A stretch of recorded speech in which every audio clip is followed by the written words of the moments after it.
right, we're going to call the meeting to order. The clerk will note those in attendance.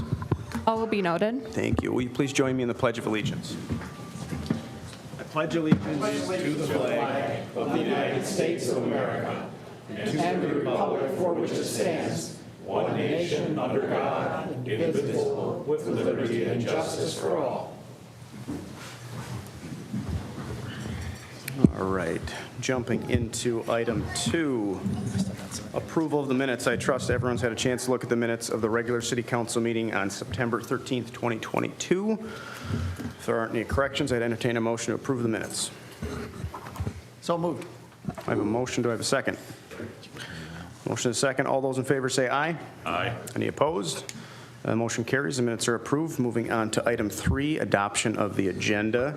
It looks like we have item 4A at the request of Schaefer Richardson is being pulled. So we're going to remove item 4A so we won't have anything on the consent agenda. If there are no other additions or amendments to the agenda, I would entertain a motion to adopt the agenda. So moved. Second. I have a motion and a second. All those in favor of adopting the agenda say aye. Aye. Any opposed? We have an agenda. Item 4, we no longer have anything on the consent agenda, which brings us to item 5, visitors and presentations. Firefighter Appreciation Month proclamation. So I have the privilege of reading a proclamation that we are now going to declare now. So, whereas Fire Prevention Month is recognized each year in October to raise fire safety awareness, to educate families, students, and communities across the United States, and whereas we remember past firefighters who have lost their lives while serving their communities, to express gratitude to those who have served in this line of work, and to show support and appreciation for those who presently serve, and whereas, regardless of the language a firefighter speaks, or the country in which he or she works and resides, all firefighters fight against the same enemy, fire. And whereas firefighters follow a long line of tradition and honor that inspires them to help colleagues, neighbors, and strangers alike. And whereas, at a moment's notice, firefighters are quick to respond to uncertain situations to mitigate danger and combat the threat of destructive fire in order to protect individuals, families, and the economic being of our community. And whereas the demands of firefighters are accompanied by both personal and physical tolls that all firefighters knowingly accept while risking their lives to protect the lives of others. Now, therefore, be it resolved that I, Dan Lewis-Smith, Mayor of the City of White Bear Lake, Minnesota, do hereby proclaim October of 2022 as Firefighter Appreciation Month, and encourage all citizens to show support and appreciation to our firefighters who protect our lives and our property so diligently throughout the year, and by remembering past firefighters who dedicated their lives to preserve our safety. And I'll sign the proclamation so it is official. And I will just echo that and extend my thanks. This is a special night for me because it's the first, as mayor, that I've got to participate in a swearing in. So on behalf of the council and the residents of White Bear Lake, we appreciate everything that you guys do, all the great work that you do to keep us safe.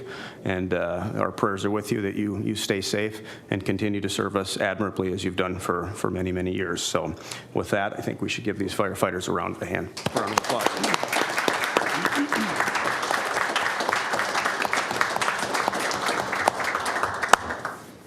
And now we do get to into the official swearing in of the firefighters, and I believe our city clerk will be doing that.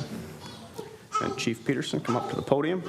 I will make a quick couple of comments. Thank you, Mayor, for your support. Council members, thank you for your support. Appreciate it as always. I'm just going to say a couple quick words, and then I'll call everybody up for the oath. The role of a firefighter comes with a high level of responsibility to the public. They are trusted by complete strangers to do the right thing, to take care of them and their loved ones. This trust is gained by providing excellent service to all our citizens and visitors.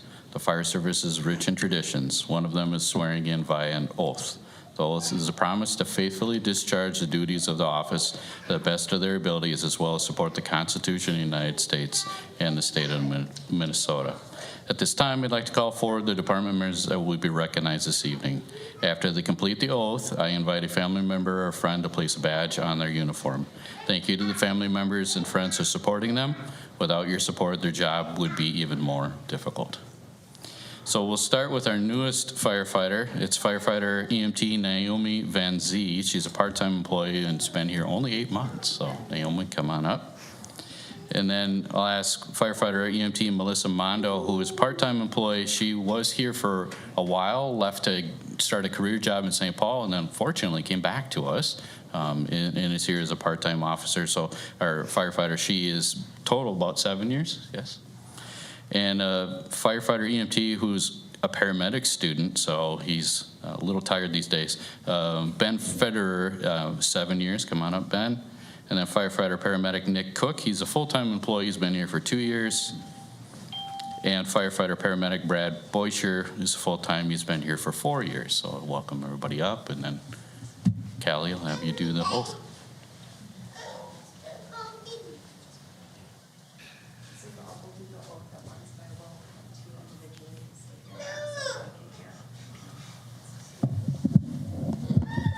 Okay, please repeat after me. I. Each state your name. Nick. Melissa. Naomi. Do solemnly swear Solemnly swear that I will support That I will support the Constitution of the United States the Constitution of the United States, and the state of Minnesota, the state of Minnesota, and will discharge and faithfully execute and discharge and faithfully execute the duties devolving upon me the duties devolving upon me as a member of the fire department as a member of the fire department for the city of White Bear Lake for the city of White Bear Lake without fear or favor, without fear or favor, to the best of my judgment and ability. to the best of my judgment and ability. Congratulations.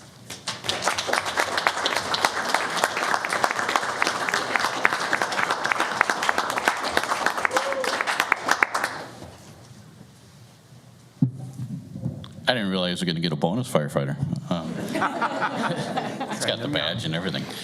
So I'll invite the family members to come up now.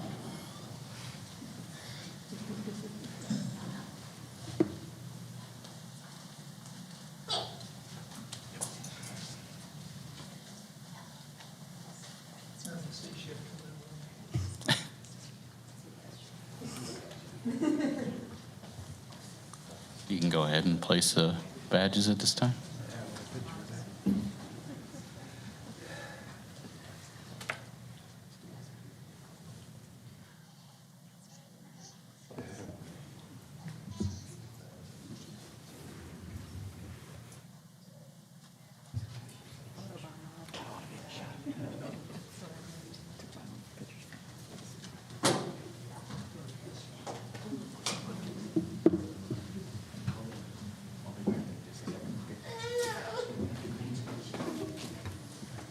Congratulations to all of you. If you guys will thank the council, please, on your way. I'd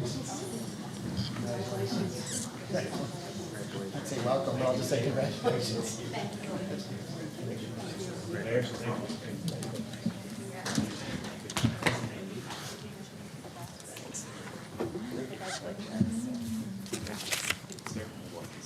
Some of the guys have been here 7 years. It's fine. Thank you all. That is all we have for this evening. We're going to go across the sidewalk here and have some refreshments. Non-alcoholic. Go ahead, Mayor. That's afterwards, the non-city sanctioned party. Thank you, Chief, and thank you all. Thank you. Congratulations. We'll give these guys one more round of applause.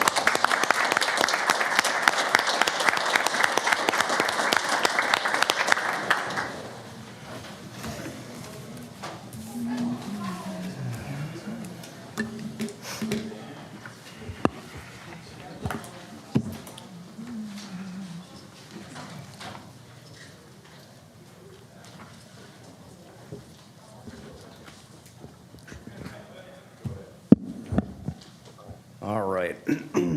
Moving on to item 6, public hearings. Item A, final assessment roll for the 2022 pavement rehabilitation project, city project number 22-01. Mr. Copy. I think I need my microphone. Put it down. Mayor, members of the council, I'll do a brief presentation and then we'll recommend opening the public hearing for the those on the assessment roll. So just a little bit of background just for everybody's sake. So this year for our 2022 pavement rehabilitation project, this is the last step in that process, which is a public hearing that's required by statute 429, where a council has to have a public hearing prior to consideration of the assessment roll for those parcels that are benefited by the project. So we did notify all property owners and publish it in the local newspaper as required by statute to make notice of the hearing tonight. So the 2022 project included a mix of full pavement rehabilitation, including full pavement replacement, full reconstruction, and some areas of mill and overlay. So we identify each area within a project and determine what that best technique is to maximize the benefit to the residents as well as use our taxpayer dollars wisely. We did also have one alley that we reconstructed this year. The project consisted of spot curb repairs, utility repairs. We did add sidewalk to 4th Avenue and Cairn Place.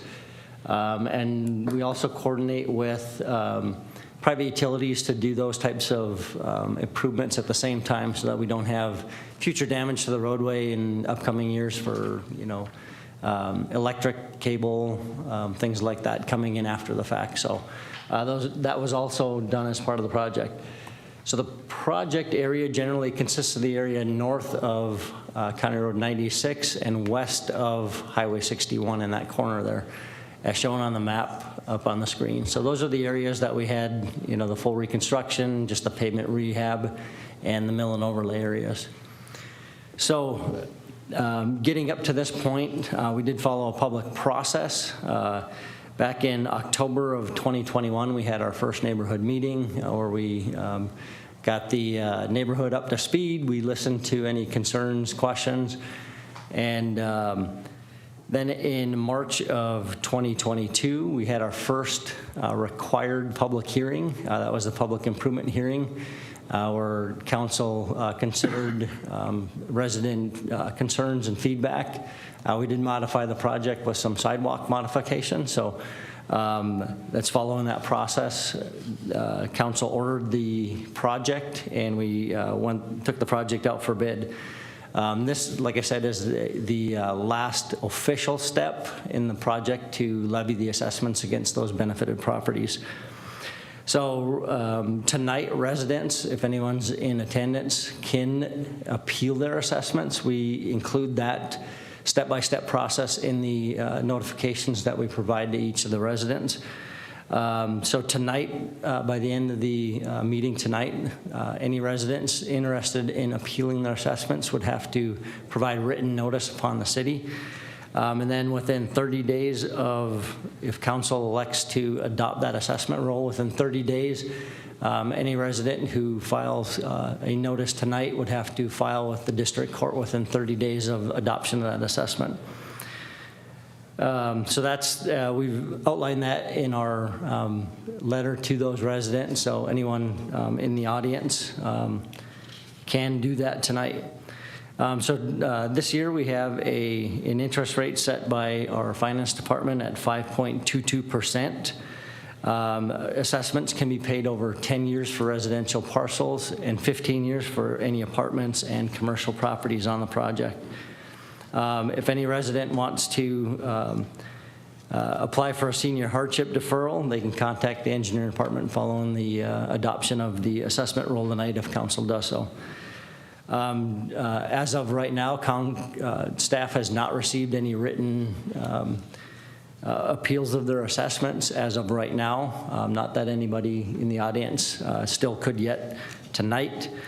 So with that said, go to the next slide. Staff would recommend that council consider adopting the assessment roll following a public hearing. Thank you, Mr. Copy. At this time, I will open it up for public hearing as to this issue of final assessment roll for the 2022 pavement rehabilitation project. I do have a sign-up sheet with no names on it, but if anybody does want to be heard with regard to this matter, now is your opportunity. Seeing none, I will close the public hearing and bring it back to the council.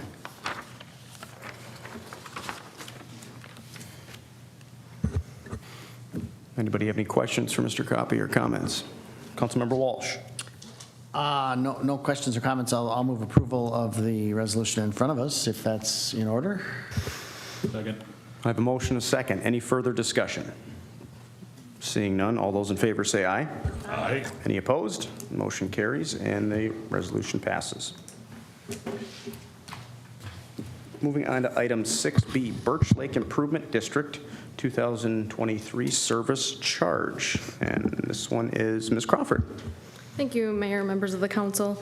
The Birch Lake Improvement District began in 2006 pursuant to state statutes and a petition from Lakeshore property owners. The LID, as we'll call it, their mission is to develop, finance, and implement activities that improve and protect the quality of Birch Lake. The originating documents authorize the Lake Improvement District's Board of Directors to approve an annual service charge not to exceed $25,000.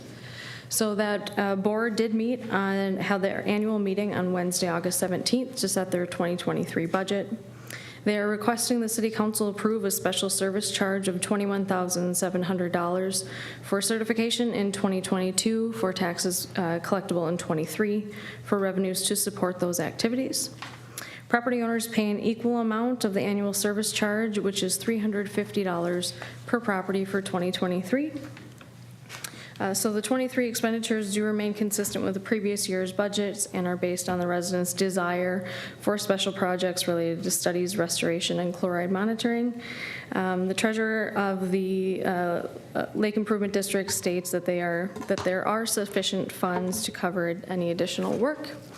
And so tonight we request the City Council hold a public hearing to discuss the Improvement District budget and the charge of $21,700. And a notice was sent out to the affected property owners on September 1st, as well as published in the White Bear Press on September 7th. Thank you. Thank you, Ms. Crawford. At this time, I will open up the public hearing for anyone who wants to be heard on that. I only have one name that's on the list, Steve Laliberti. Please step forward and just state your name and address for the record, please. I'm Steve Laliberti, and I live at 1387 Highway 96. I am the board chair of the BLID, and we conducted our business this year. I think 16,000 of the $20-some thousand budget goes to harvesting weeds. And I'm sure you've driven by Birch Lake, and early in June it looks not really good, and after we harvest it looks pretty good. We did some special projects this year. We participated in a VLAMO grant to remove some milfoil.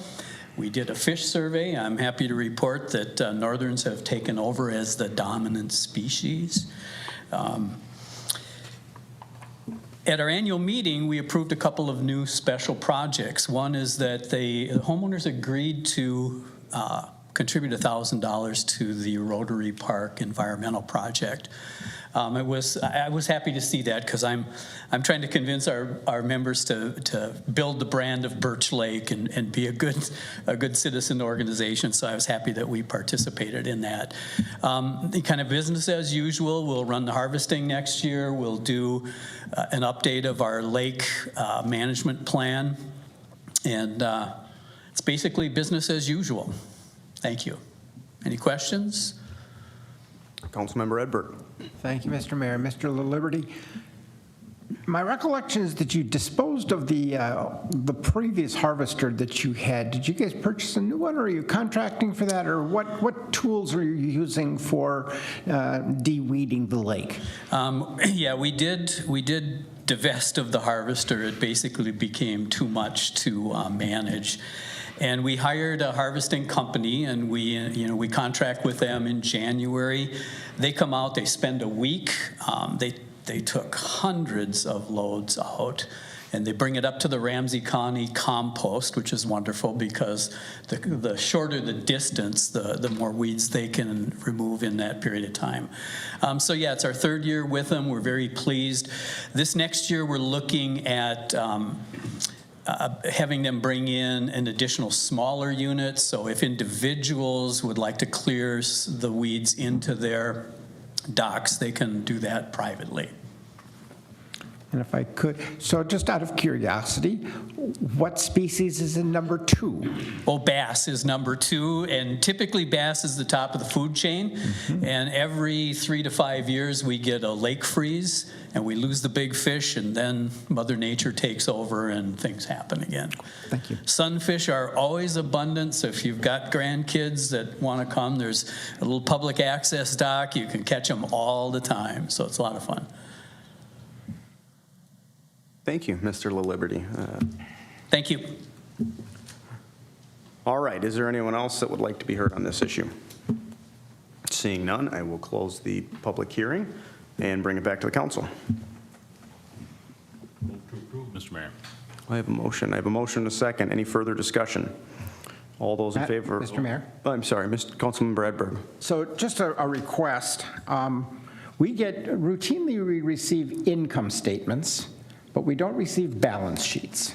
So the sense of, from an informational standpoint, it seems to me that we've done this with the Lake Conservation District in the past, that for Manitou Days and others, we don't get a sense of what is the financial wherewithal of the entities that we're supporting. And it seems that that's a useful piece of data for us to consider in making our decisions. So I would make that request going forward for these kinds of situations. Any further discussion? Seeing none, all those in favor say aye. Aye. Any opposed? Motion carries, and the resolution passes. All right, moving on to unfinished business, item 7A, second reading of an ordinance rezoning the property located at 2228 4th Street, otherwise known as the Armory. Ms. Crawford. Thank you, Mayor, members of the council. The City of White Bear Lake requests that that the city approve an ordinance rezoning the property at 2228 4th Street, commonly known as the Armory, looking to rezone the subject property from P Public to B5 Central Business. This was presented at the previous council meeting. Tonight we are looking for a second reading, and a majority vote by the City Council is required to approve this ordinance to rezone the property. Thank you, Councilman. Questions for Ms. Crawford? Seeing none, it sounds like this is the logical next step of what we had discussed at length over previous city council meetings and past other meetings. So, well, as I've said it many times, to support this, this is what I see as kind of a technicality to get the zoning correct so that we can formally move forward with the sale of the Armory to the White Bear Lake Historical Society. So with that, I would entertain a motion to approve. We've conducted the second reading. A motion to approve the ordinance rezoning the property at 2225 4th Street from P Public to B5 Central Business. So moved. I have a motion. Do I have a second? Second. I have a motion and a second. Any further discussion on this? Seeing none, all those in favor say aye. Aye. Any opposed? Motion carries and the resolution passes.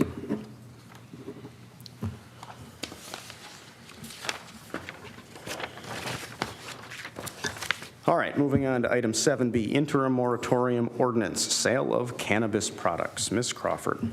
Thank you, Mayor, members of the council. Beginning on July 1st, it became legal to sell certain edible cannabinoid products containing THC, or cannabis products, in Minnesota.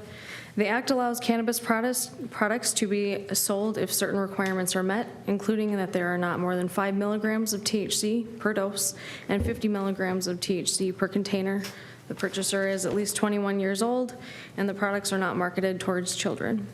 The authorizing legislation did not address local regulation on the sale of such products, which has left local governments uncertain as to their scope of authority and needing to study whether or not to adopt local regulations. The Minnesota Board of Pharmacy is the state agency with oversight of cannabis products. There is currently no state-level license requirements to sell cannabis products, and the board does not test or approve products prior to their sale. At the July 12th meeting, the City Council discussed the new act and ultimately decided that given there is a great deal of uncertainty with the act, it's in the city's best interest to adopt an interim moratorium ordinance to allow staff time to study the topic. Then at the July 26th meeting, the council conducted a first reading of the draft ordinance. No changes were suggested to that ordinance at that time. At the August 10th meeting, the City Council conducted a second reading and a public hearing. After a healthy debate, it was the consensus of the City Council to separate cannabis products from tobacco sale language, which is the next agenda item. Ultimately, the ordinance discussion was tabled to tonight's meeting. At my request, the City Council did hold a very brief work session on August 23rd to give staff clarity regarding proposed ordinance language. So attached in the packet is a revised ordinance removing the tobacco shop language and further clarifying cannabis products. If adopted, staff intends to share the interim ordinance with current tobacco license holders and known cannabis product establishments, as well as seek input regarding research during the moratorium period. Thank you. Thank you, Ms. Crawford. All right, I want to note a couple of things as we dive into this. We've spoken about this at length at several city council meetings, and we did, in fact, have a public hearing on this where we took quite a bit of testimony from at least the one business owner. And I'll be candid, I went back and forth because it would kind of break tradition to open it up for comments. But I'm willing to hear from folks. I don't see a large crowd. So if anyone wants to speak to this issue, give me a second, sir. If anyone wants to speak to this issue, I think it would help inform the council. It won't probably change my opinion, and I'll get to some of my thoughts afterwards. So anyone who wants to step forward and speak to this, please state your name and address for the record. I'm gonna limit you to 2 or 3 minutes just in the interest of time, and we have already done this once, but if anyone feels like they would like to be heard on this, please step forward.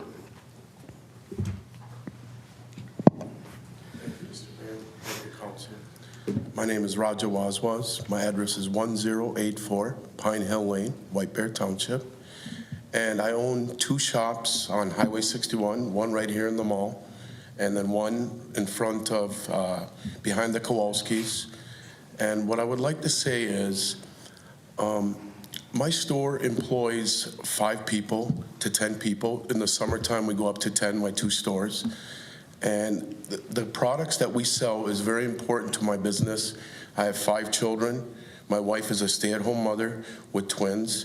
And I get thanked all the time by customers that they sleep, their anxiety goes down, their pain, PDS people. So not only do I employ 5 to 10 people, but also my family's a family of 7. And my customers will just go to neighboring cities. They'll get it online. The product is very safe. The customers have no issues. You can ask the police chief, how this product causes no problems. It helps people. And it would probably destroy my business where I would lose both my shops, which I've paid years of rent, and I've worked very hard for many years, open to close, 7 days a week, weekends, to establish my businesses. And my customers will just go to neighboring communities, they'll go to Wisconsin, they'll get it online, and basically my stores will go out of business. My family cannot live without my businesses. This is how I support my family of 7. My wife is a stay-at-home mother, and the customers, they all say that this stuff is just vital for them living, and they're very grateful that we sell the products. And a lot of the customers are 7 years old, 60 years old, 50 years old, plumbers, Delta Airline stewardess, doctors, dentists, people that work at offices, construction workers, and I think the city would be making a big mistake to put a moratorium to ban the products when we are 21 and up, the products are all behind the counter or in a locked case. I invite the council to come to our shops. They're very clean. My employees are trained to make sure to tell people, like the way liquor is, don't take too much, don't drive, don't go to work, be a responsible adult. And I can promise you we're not having any issues from this product. It is a 0.3 legal limit or 5 milligram, and the product is safe. And the customers, they're just gonna go to other spots to get it. You're not resolving any issues by banning the product in the city of White Bear Lake. And that's all I gotta say. Thank you for letting me speak, council. I really appreciate it. Thank you, Mr. Mayor. Would anyone else like to speak to this? Mayor and City Council, my name is Kevin Schoonover. I think you guys all got a novel of an email from me yesterday. But I am here, I am a longtime resident of White Bear Lake, and I am a, I'm sorry, 1770 County Road H2, White Bear Township. And I am here really as an advocate, similarly to the gentleman who just spoke, of cannabis as a really holistic solution and functional way for people to address a variety of issues that they confront every single day. This is something that, you know, I'm personally a user who started when I was 26 to manage anxiety and sleep. I didn't touch cannabis as a child, as a young adult, and it's something that has really made a fundamentally transformational impact on my life. It's not because I use it as a way to, you know, escape and get high at the end of the day and kind of forget about life's problems. It's a way to manage things that my grandfather, who was a pharmacist, would have prescribed me medication for. It's a way to not use alcohol the way that I see a lot of my friends and other people that I'm close to use it to cope with things that they deal with all the time. And I think that what we're looking at from a societal standpoint here, this is a sea change. There is not going to be, you know, there's no putting the cat back in the box here, right?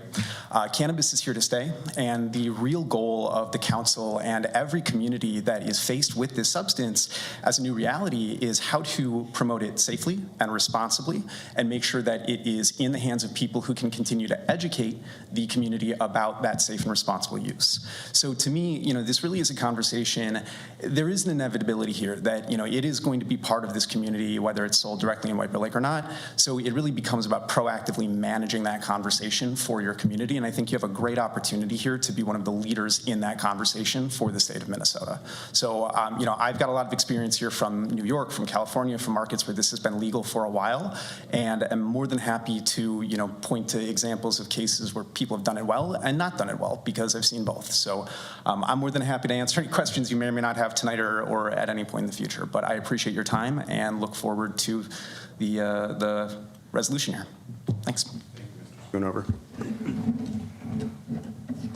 Would anyone else like to speak to this?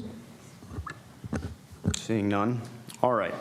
Well, before the council jumps in, I just want to share some of my thoughts, because quite frankly, other than Rushline, this is about the most emails and phone calls that I've received, which says something. I'm telling you that right now.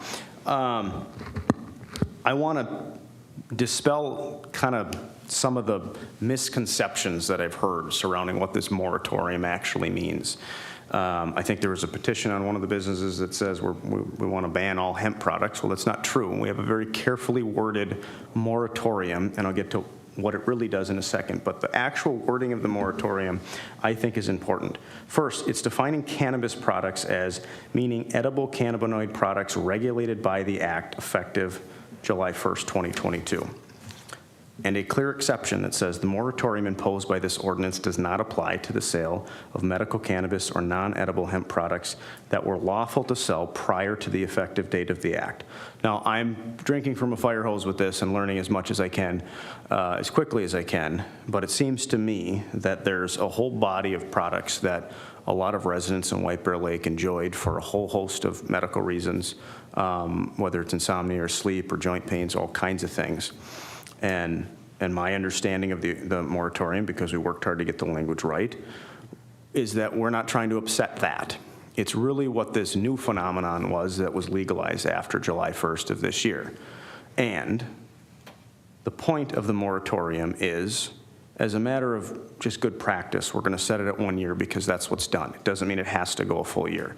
But why not set it at a year rather than 6 months, rather than 3 months? You set it at a year. It's pretty standard for cities to do this, and quite frankly, this is not an issue that's unique to White Bear Lake. The legislature left municipalities across the state scratching their heads saying, well, what do we do with this? And very little regulatory guidance. So the moratorium, yes, prohibits the sale of the products that were legalized as of July 1st, but also does something that has not been talked about. And it requests that city staff do a thoughtful and thorough study of this issue so that the outcome is, one, we don't regulate it at all. I don't think that's going to happen. We outright prohibit it. I don't have a crystal ball, but I think there's an appetite for this council to at least entertain the idea of the sale of these products in our community. But really the third option, and I think what's more likely, and I won't speak for the council, but I can tell you where my mind is, that it's open on this issue, is to do it right, to set up a regulatory structure, zoning codes, ordinances, so that we're not going at this in a not thoughtful manner. And quite frankly, it's all new to me. I spent the better part of 4 hours today filling up this envelope with research and as an attorney reading the law, the state law, the federal law as it pertains to this. And I'll be honest, I'm a pretty sharp attorney. It's hard to make heads or tails of it all, which is why there's a need to hit the pause button, pass a moratorium, allow folks smarter than me to do some good research and figure out how to do this in a thoughtful way. So that's why I support the moratorium. It is a gesture of a continued conversation going forward. And I can tell you, I have heard from many in the community, want to continue to hear from many in the community, and that's the point of what we're going to be doing while this moratorium is running, is educating ourselves, getting smart, and there'll be opportunities to touch base with me, with members of the council, to figure out what does the community want? Because there is another side to this argument, and they deserve to be heard too, and we'll try and find something that works for everybody. So for those reasons, I do support the moratorium tonight. I am committed to us continuing to learn more about this, get smarter, and we'll keep an open mind about how we can do this in a thoughtful manner long term. And with that, I will throw it to the council for their thoughts and opinions on this.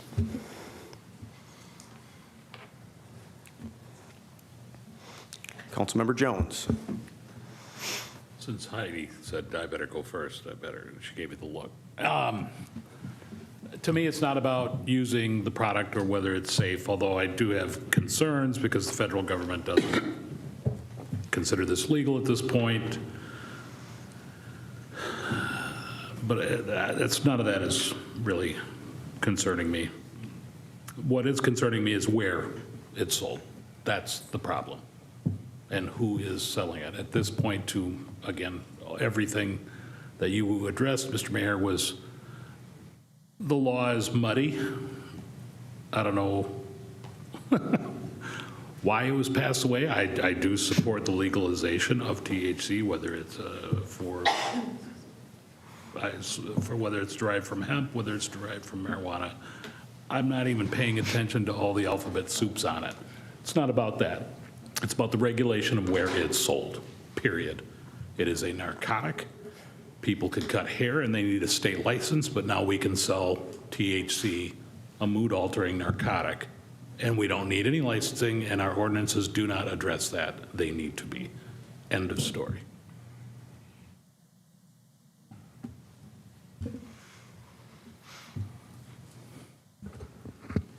Anyone else on the council have a thought or comment? Councilmember Edberg. Thank you, Mr. Mayor. So I too will support the moratorium.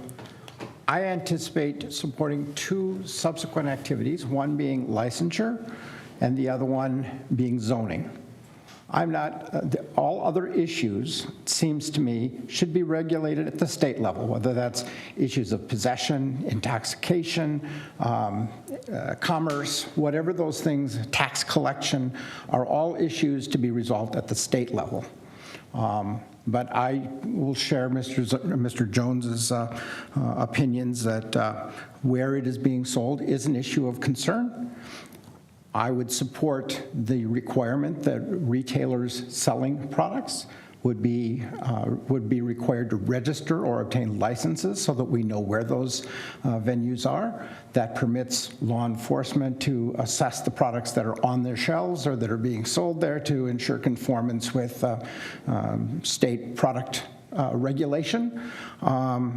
And it means that shops selling this product cannot pop up in other places that are not available to them for the sale of other intoxicating products. So I'm interested in zoning and interested in licensure. Beyond that, I think we kick everything else to the state. It's not our business. We don't have the resource, nor do we have the capacity to spend the time in that form of regulation. The second point that I would make is that we already have an infrastructure for dealing with two highly damaging and well-established products, nicotine and alcohol, that are widely used, widely available. We have a well-structured infrastructure for dealing with licensure and zoning for those. Based on the information that I have seen to date, the regulation of THC or cannabinoid products, I've not seen the evidence that those products are any worse and in many ways are probably less damaging than the cost to individuals and societies already incurred by the use of nicotine and alcohol. So I'm going to share with the administration and with our county attorney. There are other states that have walked this before this. Most of our conversation has been this confusion in Minnesota, which strikes me as really kind of narrow-minded. It's like we have states that actually have data, and I like data-driven decisions. So it would seem to me that if we had product experience with THC products in other states that was worse than what they experience with these other already legal products, I think we'd have heard about that. I think there would have been headlines about that somewhere, and I haven't seen them. But if they're out there, we should bring those forward and use that as a basis for appropriate regulation. I don't think you're going to find them. But I'm setting up an expectation that if you're going to ask for us to go beyond zoning and licensure, that there better be some really good data that demonstrates that this is worse than stuff we already widely use, widely allow in numerous places. And I see no basis at this point, from what I know, to justify regulation that goes beyond what we already require of liquor and tobacco retailers. So that's kind of my second point, and it's a point of expectation. Given that, the third point, I would like to add to the discussion that we require the city manager to bring back a report on this topic every quarter, that it not be subject to the consent agenda. In other words, there is a live presentation of here's what the status of our learning project is, and that be subject to conversation with the council, and but we approve it for a year and ask for a status report from either the city manager or from the city attorney on the status of what we're learning. I don't want any foot dragging on this, because while the cost to existing businesses might be small, it is non-zero. So there is a cost that gives means that we should not dally, that we have impacts, and we should honor that. So I'm going to suggest that we add to this a requirement that during our moratorium we receive a quarterly update on progress to date. I think the last piece that I would want to be assured of, and Mayor, I'll take you at your word that, well, your assessment of what this does. I was not able to be at the special meeting that was held in August. It's the work study. My understanding is that products that were legal to sell prior to July 1 are not covered by this moratorium. If that is true, then those retailers who were selling products prior to July 1 should be able to continue selling those products. If I am incorrect in my understanding of the moratorium and the ordinance, I'd like us to have that conversation. But the way I read it, it's that that the moratorium only applies to the items covered in the products that be covered under the law that became effective July 1. So I'd ask Mr. Gilchrist then to shed some light on that. great, thank you. And I'm done with the rest of my comments. Thank you, Mr. Mayor and Council. That is certainly how it was originally written, trying to make quite a black and white sort of anything that became legal July 1, that's subject to the moratorium. As a result of the discussion that you heard back in August regarding positions that it was legal to sell some of these products, some of these edible products prior to July 1, that I think is why we are here months later, still talking about this, where most communities just adopted it. So, kudos for the council for taking this seriously and trying to better understand this before you act on it. So, as I said at the work session, I did do some research on this, and there are various legal opinions out there. I think it's best to say that those that were selling edible products prior to July 1 were doing so in what has been referenced as the gray area of the law. So taking somewhat of a leap of faith that they believed what they were selling was legal. I'm of the opinion, based on what I've seen, the head of the pharmacy board saying these products weren't legal prior to July 1, Department of Agriculture apparently issuing cease and desist orders, letters to places that were selling edibles. I'm of the opinion that this really does focus on the legal sales after July 1. That's really the focus of this, and it's on the edible piece of it. The definition of cannabis products was updated to make it clear it doesn't apply to products that are not intended for human consumption. The other thing that it does, and is different than what was originally in the ordinance, is that it also exempts products that contain 0.1% of THC. Because one of the issues that came up is some of the CBD products have a small amount, a very, very small amount of THC. So the intent there was to exempt that as well. So really what this is focused on, in my opinion, are those edible products that I think, in the opinion of most, certainly not all, became legal as of July 1. I'll echo something Councilmember Edberg said. You mentioned foot dragging and quarterly reports. I don't think it's a bad idea. There's one relevant timeline that's important to me, and that's starting in January when the legislature reconvenes. Because, as I said, I read through the law. In my opinion, poorly written, hard to follow, hard to understand. And in my research, I've discovered that in other states like Colorado and others that have legalized even further than this, legalized marijuana, they had an effective date that was much further down the road and had a regulatory structure so that the state was carrying the water on this, which our legislature did not do. I've got no problem dumping all over the legislature on this one because I think they dropped the ball horribly. This was not a well thought out, well-debated law that was passed. It kind of was, kind of the back of the bill slid through and we all are left to live with it. And with that uncertainty, my priority is going to be getting it right long-term, and I don't mean to cause pain in the short term for any businesses. I recognize that months mean revenue, and that's a big deal. But without the safety net of the state and a regulatory structure, we've got no choice but to be thoughtful about it. And I would share Councilmember Edberg's, I don't need an amendment to the moratorium that specifically says quarterly. I think that's a good idea. If the council's open to that, I won't stand in the way. But this isn't something that I want to just say, well, let's pass it tonight and hopefully everybody in the audience goes away and it sunsets in a year. We're on top of it. But that's something I can't promise. I can't say 2 weeks from now we're going to have something in place because I really do want to see what the legislature is going to do. Because I think I share Councilmember Edberg's thoughts on that. Running for mayor, I never would have thought we'd been, this deep in the weeds with these kind of products. I want to buy a fire truck, stop a bus line, whatever it is. It's here now, and now I want to be thoughtful about it, but I really do want the state to carry the water, so I'm waiting for them. And I think others on the council kind of share that opinion.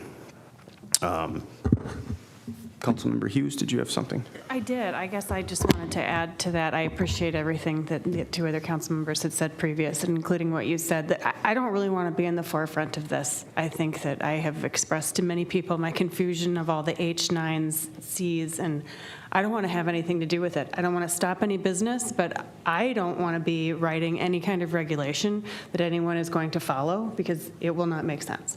So even though I know the city attorney will be doing most of the writing, I'd like people who are in the know about it and deeply in the know to be doing the regulating, and again, to add on to what was said, I simply want to talk about where it's going to be sold. And frankly, I didn't know that there were basically 3 places to buy it within 2 square blocks. So that right now was just of interest. Who knew? So obviously you guys do, but that's the kind of thing that's coming up now, and is, I think, why I will be supporting a moratorium, because it's eye-opening. Any other thoughts, Councilmember Jones? Just, I don't disagree. I like the concept of quarterly, but to me, it's almost not enough. I think we need to put the metal down on this, staff, as best you can. I don't know about attaching, because legislature comes back in session. They gave us this, what means that, if they give us something better, what are the odds that it's going to happen sooner? It's not. So I'm like, we're going to have to deal with this. And I would just soon, okay, we get what we get, we have what we have, regulation of where it's sold, licensing, things like that. It just makes sense. Tobacco, alcohol, people who are, there's things here with that. I just wanted, I'd like to see it resolved by January 1st. I mean, I know the city manager just cringed, but There went Christmas. but that's why we're saying a year, and I agree to that, but I'm just like, let's move, so. Thank you, Mr. Mayor. And a second. So on that, I don't disagree, and I defer to Councilmember Walsh, but yeah, if the legislature does anything, it's going to happen in May. That's probably a pretty safe bet. It's not like they're going to pass something the first day of the legislature. That's kind of an ebb and flow. So that's fine. I mean, I'm open to that. I really am committed to let's move on this sooner rather than later and do it in a thoughtful way, with the disclaimer that depending on what the legislature does, we may be taking this up again if the state law changes. That's just, then we'll have to be reactive. So that's out there. Ms. Crawford, you wanted to say something? Yeah, just quickly, just for those watching and in the audience and maybe even up here, it's not that I haven't started research. We're looking at it, okay? So please trust me and have faith in me that we're working on it, and we've been talking to our other colleagues very, very regularly. I know what other cities are doing. I can certainly try and provide a quarterly report. Quite frankly, I don't plan on us taking 6 months even. It won't take that long. Good. Councilmember Walsh. Thank you, Mr. Mayor. On that topic, I don't understand why we would do anything until the legislature's done. They're going to deal with this one way or the other. If they do nothing, they're going to talk about it, I should say. They may not make a decision, because they're capable of talking all session and not making a decision. But we shouldn't move on something in December or before the end of the year and then watch the legislature change the law and then do it again. I think that's a waste of time and effort for city staff. So it's a 1-year moratorium for a reason. We got to wait for the legislature to do their thing, and then we can and do some research in the meantime, get ready with, the licensing issues and things like that we can probably predict, but we shouldn't move. We shouldn't waste time until the legislature's done. And just since I have the floor, Councilmember Edberg, you brought up this idea of research from other states. I'm just worried about setting expectations for what our jurisdiction is here. I mean, I don't anticipate discussing, the merits of legalizing products and the harms to society and comparing it to alcohol and tobacco. And I don't think that's going to be our role. I don't think that should be our role. That is a legislative role. If they make it legal, we're going to have to deal with it in terms of licensing and zoning. Unless you're interested in I guess we could keep it out of the city of White Bear Lake if we wanted to, but I think others today have made the arguments about surrounding cities, states, if the legislature keeps it where it is or even changes it even more. So I'm not sure this body is going to be the one to discuss the effects of THC as it relates to tobacco and alcohol. I'm also not sure that's the correct comparison. I mean, that's a limiting comparison to say that we need to see how these products are treated relative to these other two issues like tobacco and alcohol. I don't know if that's the only way to look at it. So Those are just my observations. That's just an observation. So. Councilmember Edberg. Thank you, Mr. Mayor. So, Mr. Walsh, I agree with you. There's a whole ton of stuff that the legislature should do. And if the city is going to, by its action on a moratorium, assert that it has a right to take certain kinds of regulatory action that includes and perhaps goes beyond registration or licensure and zoning, we are asserting that we have that authority. Therefore, it is clearly inside of our jurisdiction. In my mind, I can't find a reason why we would go beyond the kind of standards that we have for where we allow liquor stores and tobacco shops to operate. And I don't think we need to wait for the legislature in order for us to decide if you're going to sell products that the state's legislature says are legal to sell, here's where you may sell them, and that we adopt language comparable to how we regulate other, what I believe to be comparable compounds. Then it becomes, it goes to the shop owners to decide, am I comfortable with whatever legal liability or ambiguity exists about whether my product lines are legal or not? That's their issue. That doesn't have to be ours. We defer the registration issues, the legality issues, to the state legislature, and they can take whatever time they want, and in the meantime, those who wish to be in commerce with those, that's on their risk, and I'm okay with that. But I think we, in a limited way, can act promptly on our issues of zoning and licensure. And those are squarely inside of our authorities.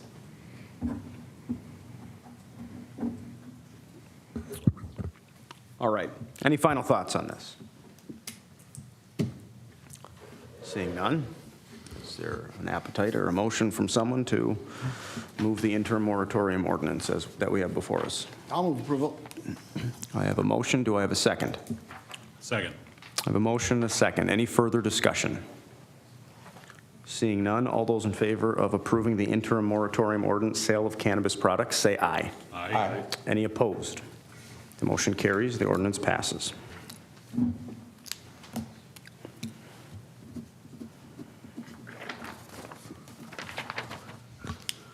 Moving on to item 7C, interim moratorium ordinance establishing or expanding of a tobacco shop. Yes. There should be a motion on the summary resolution. Oh, we have a accompanying resolution for the interim moratorium ordinance. Do I have a motion on this, the accompanying resolution? So moved. Second. Motion is second. Any further discussion? Seeing none, all those in favor say aye. Aye. Any opposed? That resolution passes. Now we can get to item 7C, interim moratorium ordinance establishing or expanding of tobacco shops. Ms. Crawford. Thank you, Mayor, members of the council. The city currently does not expressly regulate tobacco shops as a separate land use. The city has experienced businesses who have started a retail business but have become a tobacco shop, even though that use is not recognized as a permitted use in the city's zoning district. Zoning regulations, excuse me. In addition, the city's tobacco regulations need to be updated to keep pace with current changes in both federal and state laws. Therefore, I have determined there is a need to study current city regulations regarding retailers with a significant portion of their products being sales of tobacco-related products. As stated with the previous agenda item, this was discussed at a couple of city council meetings and ultimately tabled for discussion to this meeting. Attached in your packet is a proposed interim ordinance for consideration. Again, if adopted, staff does intend to share this interim ordinance with current tobacco license establishments as well as seek input regarding research during a moratorium. Thank you. Mr. Crawford, I have one question. So this moratorium, anyone that's currently operating is grandfathered in. It's not stopping any businesses that have been operating and have been operating for years. We're just saying we're going to hit the pause button for a year because our ordinance is kind of out of whack and needs to be updated, and this gives us time to do that before we expand beyond what we already have. Is that a true statement? Mayor, members of the council, the moratorium ordinance does place a moratorium on the establishment or expansion of tobacco shops. It does, no one affecting operating currently, presently would be negatively impacted by this moratorium. Thank you. Councilmember Edberg. Thank you, Mr. Mayor. Ms. Crawford, how do you, what does the term expansion mean? Does that mean they can't market to increase sales? Does it mean they can't increase their square footage? Does it mean they can't bring in new products? What's the working definition of establishment? I get. What's expansion? Mayor, members of the council, expansion means expanding their business. It doesn't mean bringing in new tobacco products, if you will. It means expanding from a zoning and land use standpoint. That's what this moratorium is based on, is the land use side of it.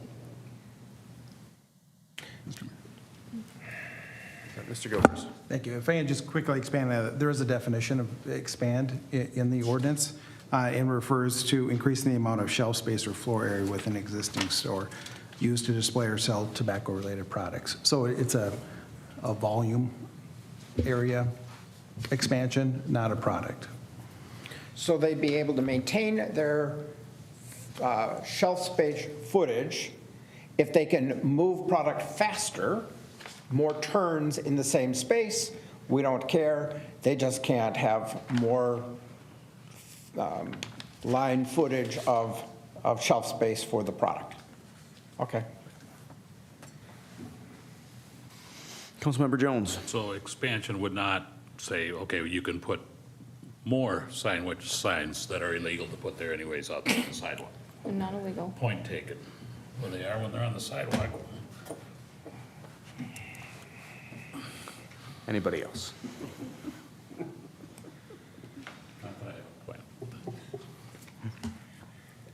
It's not just tobacco. I don't want to, Mr. Mayor, I do not want to go after tobacco shops as being the only businesses that put signs out illegally, including politicians. Duly noted. I'm off base.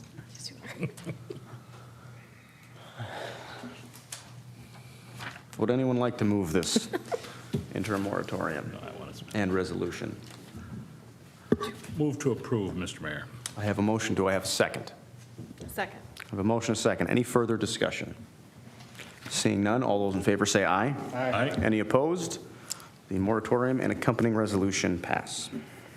Two motions for it. The motion was for both, the ordinance and the accompanying resolution. Was that your motion, Councilmember Jones? No, it was not, because I've been scolded on this one before. Okay, so the clerk will note that that was a motion for the ordinance itself. I would entertain a motion and hopefully a second on the accompanying resolution to the ordinance. Second. I have a motion, a second. Any further discussion? All those in favor say aye. Any opposed? That one passes too. All right. Okay, moving on to item 8, new business. Resolution authorizing a contract for embedded mental health services for the police and fire departments. Ms. Crawford. Thank you, Mayor, members of the council. The number of Minnesota public safety professionals struggling with mental health, mental wellness is escalating. The number of duty disability applications filed by Minnesota public safety professionals has more than doubled since 2019. In 2019, that number was 118. In 2021, that number was 307. 80% of those applications are PTSD related. The average age of public safety PTSD claimants in Minnesota since 2013 is 42. 13% of firefighters do screen positive for PTSD. This is 4 times higher than the general population. 53% screen positive for both anxiety and depression separately. PTSD and depression estimated to affect police officers at a rate of which varies between 7% and 35%. More public safety professionals are opening up about stress of the job and mental wellness, which is a good thing. Go ahead, please. So wanted to talk tonight about what the city is currently doing and what we'd like to do and what I am here asking the city council to do, actually on behalf of both of our chiefs. So in 2020, the city has made a mental health services available to our public safety employees through a third-party contract that's been on a voluntary basis.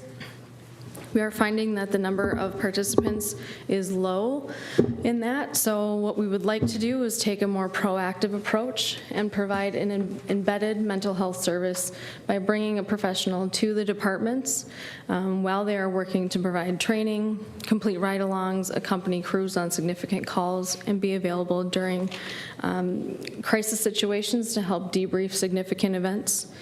Specifically, we have a contract here that we are requesting that you authorize the mayor and myself to execute with Masa Consulting. The scope of the services of that contract include to build rapport, individual support counseling, and to conduct training twice per year in the areas of suicide awareness, PTSD, stress management, exercise and nutrition, and having difficult conversations with partners. We have budgeted for this expense, as was presented in the budget discussion at our last meeting.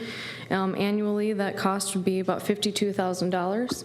It's not off base with what we have been paying for a reactionary approach, if you will. This really brings this quasi in-house and again to be more proactive. One of our not neighboring, but an area department does currently have this model for their police and fire with this consultant. They have found it to be very effective. We work closely with that department, and our employees are familiar with this consultant, and I believe it will be well received. Our departments are already have been made aware of it. And should you approve the contract tonight, it would go into effect October 10th. So with that, I can stand for any questions that you may have. Thank you, Ms. Crawford. First off, I want to commend you and both of our chiefs for frankly being forward-thinking. It sounds like there's only a couple other municipalities that are doing this. I just want to echo what my thoughts are, and I'm pretty sure the council shares these.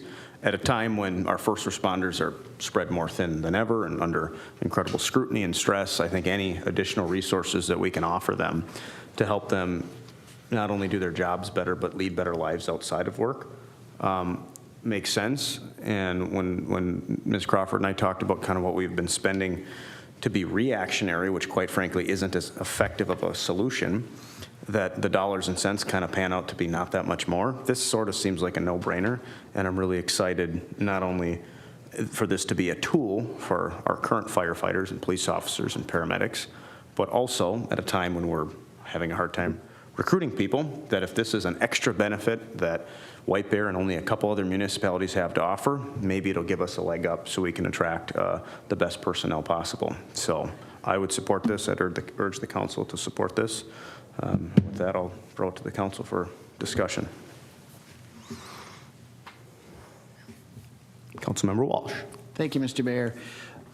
Ms. Crawford, I'm reading the brief. It says that he will provide training, complete ride-alongs, company crews, signal calls, and that he is currently providing similar services to cities of Roseville and Burnsville. So I'm just worried about, is it just him? Is it just one guy, one person? Or is there a firm? Is there backup? Is there other people? Sounds like a lot of work. 3 cities, 1 person. Is this all this person does? Maybe there's enough time to split. So that's kind of my question. Are we doing enough? At this time, it is just one person. Both chiefs, the assistant city manager and myself met with Masa Consulting, and that's something that we talked about. He will not be taking on additional cities, which is why I would really like the council to adopt this resolution tonight. He works exclusively with Roseville, would be exclusively with us, and then with Burnsville Fire. He's not present here every single day. Right. It would be occasion. Obviously, if multiple organizations have a crisis situation, he can't be everywhere, and we understand that. But we have found this from my counterpart and the chief's counterparts to be very effective for Roseville. Councilmember Edberg. Mayor. So we're being asked to approve a contract, but there's nothing in the written material about how much the value of that contract is. If it's there and I've missed it, and I would just say as a general operating rule, when we see these kinds of things, I'd like to have numbers attached. So what is the value of the contract? Are we terminating the current arrangement and morphing it into, or is the current arrangement ending and this becomes a new one? I'm just trying to exercise some reasonable fiduciary oversight on how we spend money. Mayor, members of the council, I did just share the cost of this would be just over $52,000 annually. We don't usually put contracts in our council packets, but I did share the scope of services, and the effective date would be October 13th. The current process or agreement that we have is on a monthly basis, and they have been notified that we will be terminating that. Okay. Mr. Mayor, Councilmember Jones. is this an annual rollover? Has to be renewed, similar to other things and services that we get? It is, yes. There is a 30-day termination notice. And generally, quite frankly, these items would be listed on our consent agenda, but given the importance that I feel and the chiefs feel, I wanted to have a little presentation about this. So another follow-up question to the presentation, and in the memo it points out too, why is that? I'm not challenging it, just why is the average age of public safety PTSD claimants in Minnesota 42? Why does that matter? Well, I mean, obviously it does, Yeah. but why? It strikes my curiosity. Quite frankly, I don't know the answer to that question. The League of Minnesota Cities is doing significant research right now on mental health. I did just attend a seminar that they held about it, but I do not specifically know why that age. Okay, thank you. Or not. Yeah. I'm going to ask a really dull question of our city attorney, sorry. Do most contracts with the city, and I'm thinking about it in the context of this one, it's common to have an auto renewal in the private sector. Is that something that you typically see in public contracts? And if so, how do we push back against that? Because I don't want those. So, Mr. Mayor and Council, in all the contracts that I review, I would say it depends.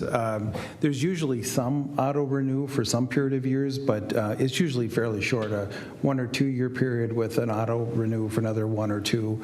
But, you know, there's always the termination provisions. So really, there's an opportunity to opt out of this really at any time with the proper notice. And do we typically have 30 or 60-day notice periods for termination in our contracts? Okay. Yes, we typically do. And Mr. Gilchrist did review this contract.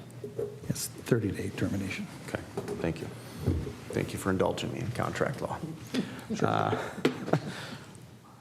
Would anyone like to move approval of this resolution? Approval. A motion second. Any further discussion? Seeing none, all those in favor say aye. Aye.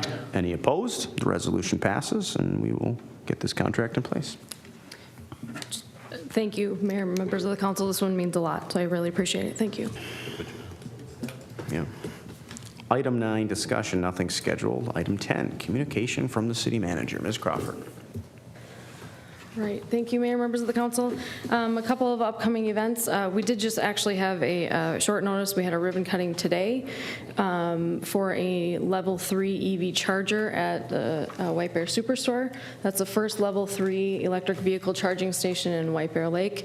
It was very interesting. I saw the first electric Hummer, which is sitting in their lot right now. Very interesting, $115,000 if you're interested in buying one. They're going for they available to lease, significantly city over manager? MSRP, by the way. Significantly over. They're going for about $250,000 in California. Okay. Thought I'd throw that out there. All right.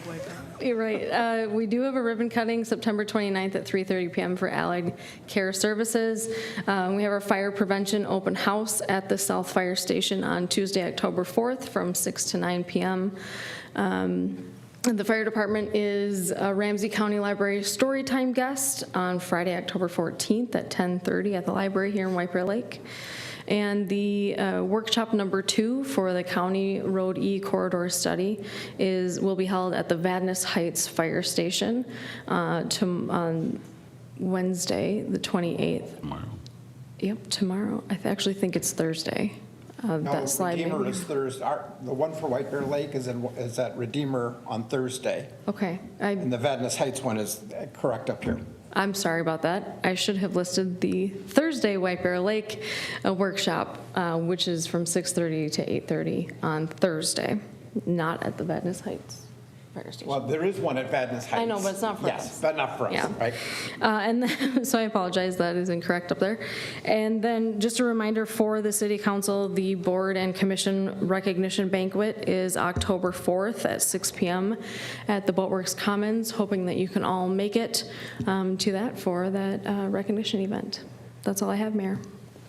Thank you, Ms. Crawford. Any questions or comments for Ms. Crawford? Seeing none, I would entertain a motion to adjourn. So moved. Do I have a second? A motion, and a second. All those in favor say aye.